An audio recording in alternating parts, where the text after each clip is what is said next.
My name is Charles Gallia, and I'm your worship associate today.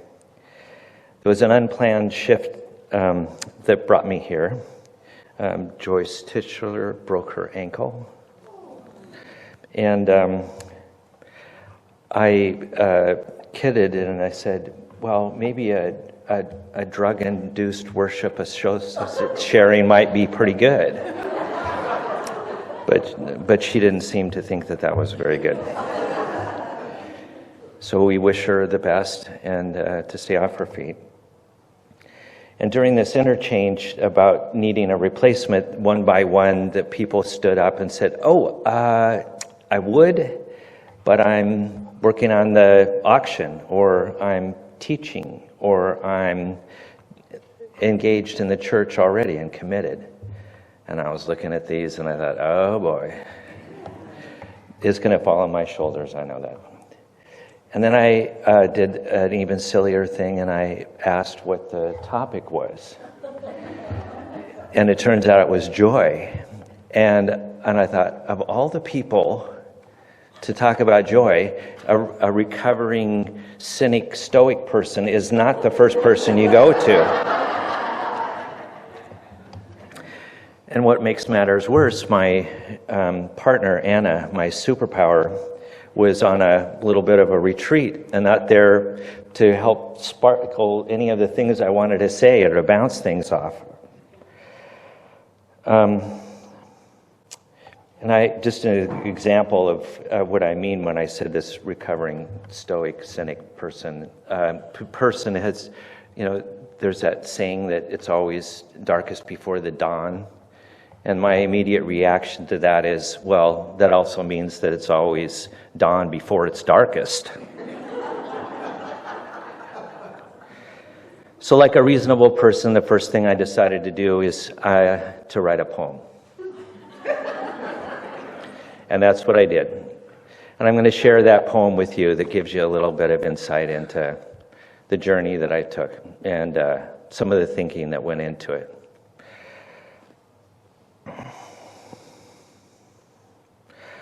Oh joy,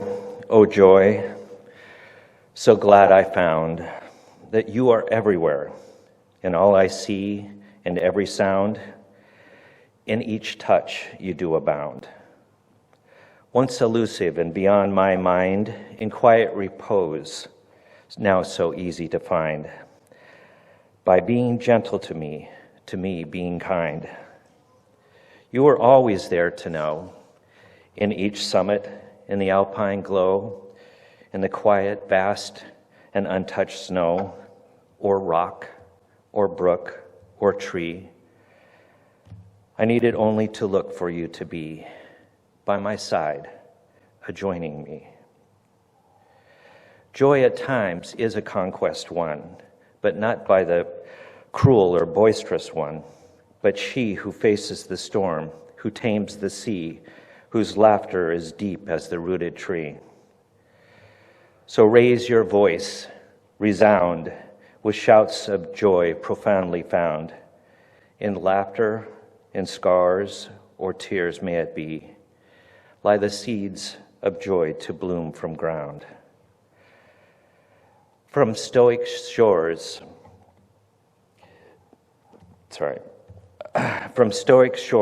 of considered thought, to mindful seas with joy now fraught, a cynic's gaze too close to see finds joys and smiles when once had not. The present moment, rich and clear, holds simple joys ever so dear. With gratitude, my heart takes flight, embracing life without fear. So breathe in deep, let go of woe, and in this mindfulness you'll grow. From cynic's dusk to dawn's first light, a joyous spirit can be yours, I know. Know here, know now, like the pebble tossed on a pond and soon radiant rings, that joy thrives best when echoing, when touched, when seen, when shared through the love we each bring. Our reading today is from Sam Anderson's article, "I've always struggled with my weight. Losing it didn't mean winning." And he writes, "The classic diet slogan that made such an impression on me as a chubby child. Inside every fat person is a skinny person waiting to get out. Should, in my case, be reversed. No matter what my body happens to look like at any particular moment, Fat Sam lives inside me. I recognize now, in fact, that Fat Sam represents some of my best qualities: curiosity, a cheerful appetite, a hunger for life, satisfaction in the moment. Fat Sam's mission is to consume the world in giant gulps of joy. It doesn't even have to be food. It can be naps or video games or telling jokes at a party or walking or shooting free throws or reading or petting a dog. Whatever satisfies a need, whatever I am starving for. And in that transfer, in that passage from outside to inside, in that radical taking in, there is a validation of existence, a proof of being that I refuse to reject. Fat Sam, in many ways, is precious and good. He's a funnel into which the universe pours, the pinch in the hourglass. He reminds me that all of life is, in a sense, appetite.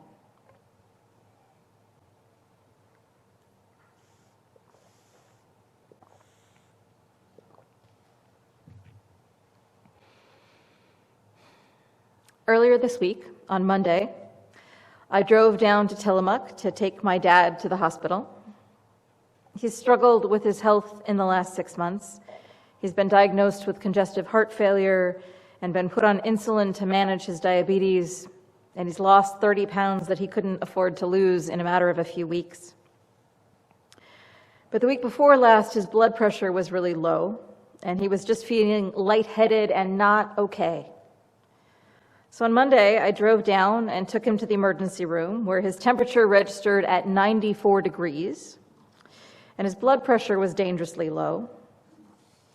They heated him up with a machine called a bear hugger and put him in the ICU for a few days.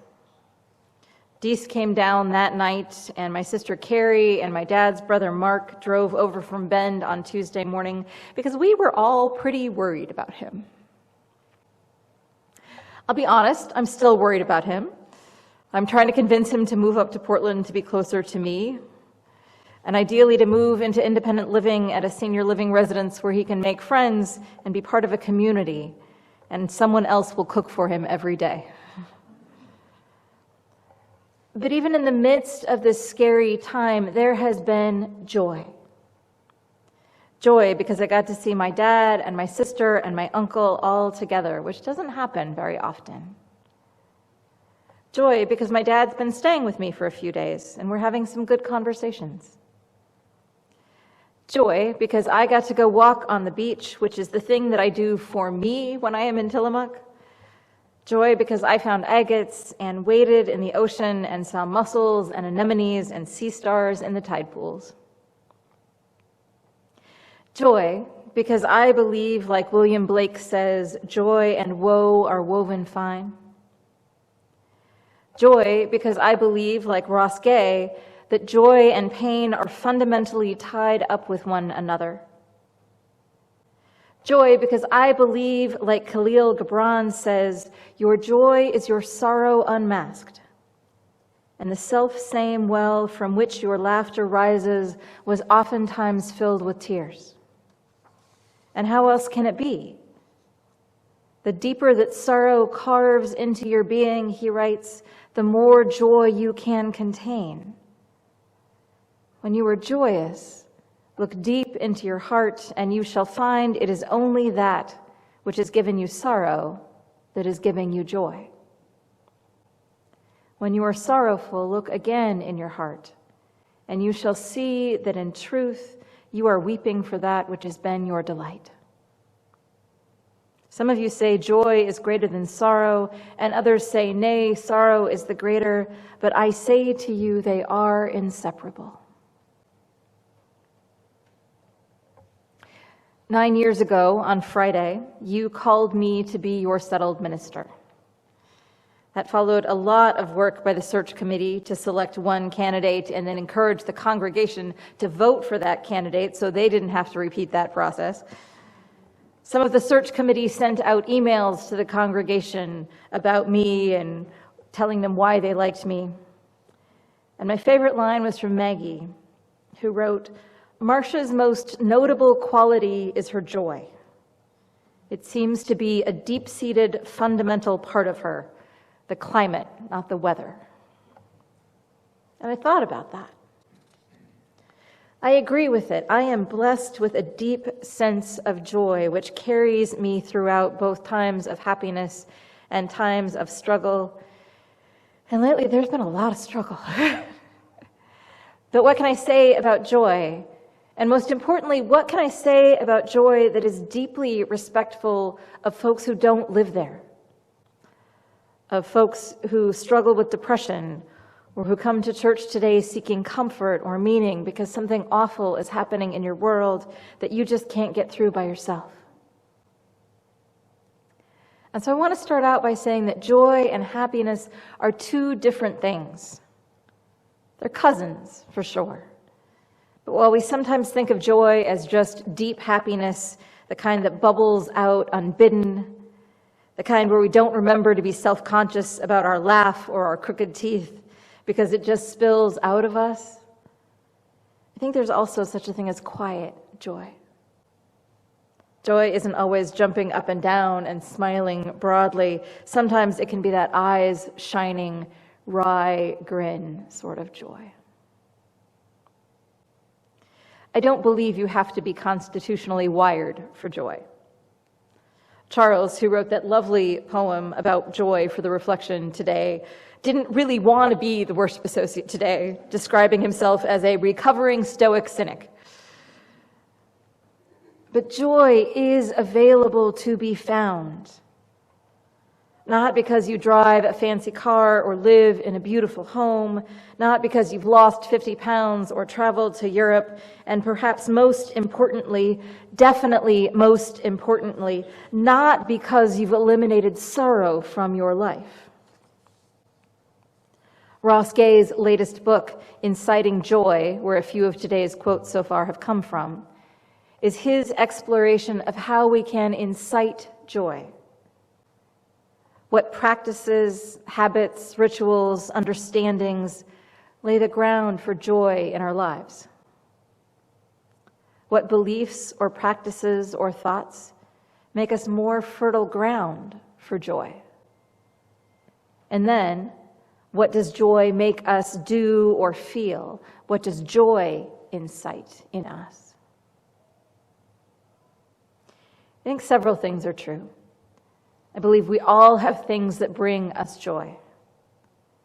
I believe that joy is never truly separate from sorrow, not in the sense that all sorrow is tinged with joy or vice versa, but in the sense that without living a life that opens us up to sorrow, a life where we care about other people and even love them, a life where we care about the world and the people and creatures in it, a life where we notice what's going on, some of which, let's face it, really sucks. But living this kind of life where we open ourselves up to joy and open ourselves up to love, knowing that the people or creatures we love will get old or get sick or die, and believing that we are still better off for this, even though it hurts, even though it shatters our heart into a million pieces. I'm going to give you a couple of examples of this. Those of you who are friends with me on Facebook probably already know that I am a cat person. I have loved dogs too. In fact, my dog Alfie, who started off as my partner Deesa's dog until I became the one who regularly fed him breakfast in what we call cocktail hour in my house, which is the ends and bits of vegetables that I'm cooking for dinner. And Alfie sits there and watches me intently, and I give him some. Anyway, Elfie now follows me from room to room and floor to floor in the house. He's not a particularly cuddly dog. He doesn't like climb in my lap to snuggle or anything, but he just always wants to be in the same room as me, and I'll often just be where he can see me. How can one not love that level of devotion? But my cats have my heart. I've had cats all but 4 weeks of my adult life. Mama cat, and then Sappho and Emily, and then Lucy, who tragically died of stomach cancer at 7, and now Liam and Flora, a mother and son pair of formerly feral Maine Coon cats who spend most days on the couch where they are curled up around my feet as I am writing this. They enrich my life so much. I firmly believe that the difference between loneliness and solitude is a cat. And every time one dies, I am so very sad. It hurts a lot, but not enough to consider not getting another one because my cats bring me such great joy. Would I reduce the amount of joy I take in to spare myself the risk of losing a creature that I love? No way. Would I wall off my heart because it's been broken? Never. Because if I walled myself off from pain, I wouldn't experience the same level of joy, and I am all in on the joy, friends. Now, yes, there are ways of finding joy in the world that come with less risk of loss. I also find a great deal of joy in the beauty of the natural world. Some folks would say that the fact that the flowers change from week to week and season to season is loss too, but it's not the same thing to me. The Buddhist practice of non-attachment is easier when you know that the cycles happen every year. It will never be exactly the same, but chances are good we will see the roadies again, just like the daffodils and tulips and the irises and the roses and the dahlias, the dogwood trees and the camellias. They will all come back again. But joy isn't just found in beautiful things, even natural ones. Joy is found in relationships, in connection, in coming together in solidarity to heal the world and each other. Joy was found last night at the auction, where we gathered together to support our beloved congregation with laughter and food and fellowship. Joy is found this morning as we share our joys and sorrows, where we lay our burdens down and lift our voices in song. I'm going to ask each one of you to think of a time when you experienced joy in the last week. And I'm saying this last week because this doesn't have to be some huge, giant, best ever kind of joy. I'm not asking for the trip to Europe or the first grandchild kind of joy. I'm asking you for one moment in the last week that brought a smile to your face or made you happy. I'm going to give you a minute to think about it.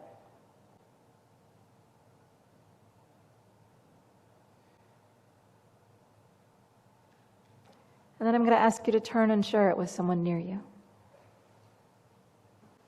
Yes, I am. The article by Sam Anderson that our reading today came from talks about the author's experience of having a body. We all have bodies, whether we love them or hate them or have complicated relationships with them. We have bodies, we need to care for them. And what that caring for them is varies widely. We can restrict calories and exercise constantly, and our bodies might look one way. We can eat whatever we want and move grudgingly, if at all, and our bodies might look another way. And sometimes genetics means that those two things have very little to do with one another. And so I advocate for moderation, for seizing the day, for eating the cookie and the roasted vegetables, for moving your body in ways that feels good to it. Make friends with your body. Listen to what it wants and what it needs. Be like Fat Sam in that you live in the moment and do what feels good. Be like Sam in the sense of enjoying the heck out of life within certain reasonable boundaries. The one cookie probably tastes delicious. By the time you get to the 25th, it probably doesn't taste that good anymore. Well, then have 3 cookies. By the time you get to 18, it's probably not feeling great anymore, is it really? Yeah. Figure out what your body wants and needs, and listen well enough that you are awake in the moment and not mindless in the moment. Sam Anderson writes about his father's aging and death, how near the end of his life his father's body was thin and frail, and how his own able body helped his father's body with basic functions in the same way that his father had helped him when he was a small child.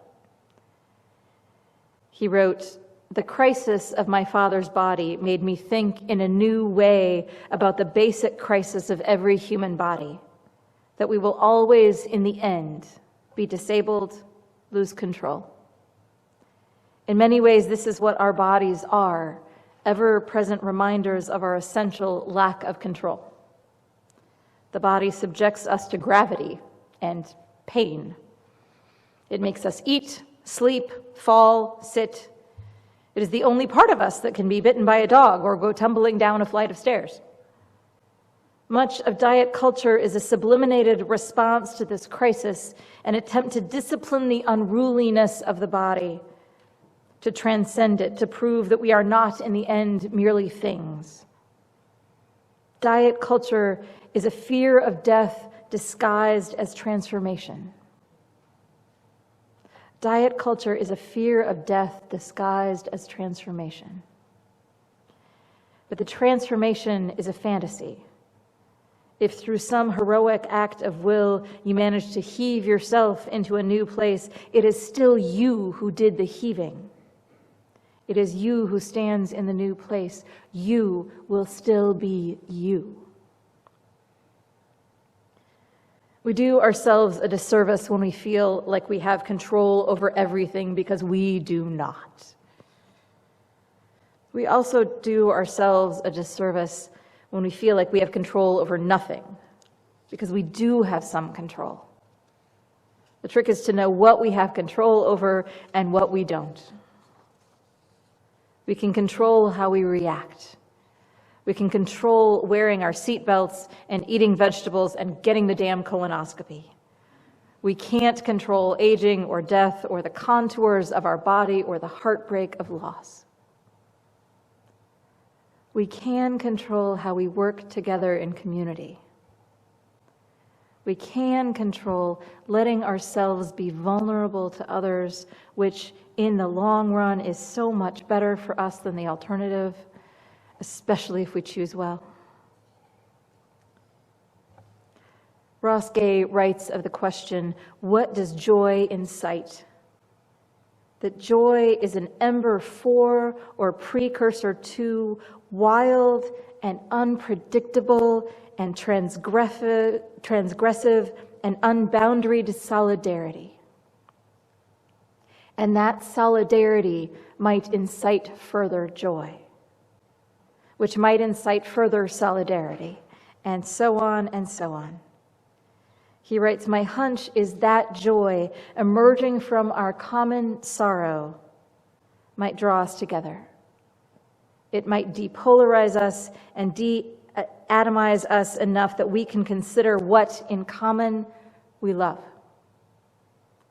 And although attending to what we hate in common is too often all the rage, and also happens to be very big business, noticing what we love in common and studying that might help us to survive.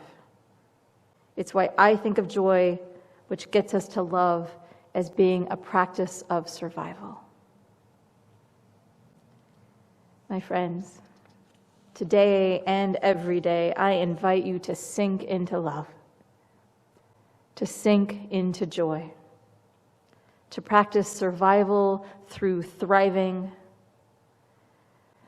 We don't have control over so much of life, but we can choose how we react. We can choose to not become cynical or apathetic, but to find joy where we can, in a healthy appetite, in connection with others, in finding beauty and noticing it, and in being grateful for it. May it ever be so. Blessed be, and amen.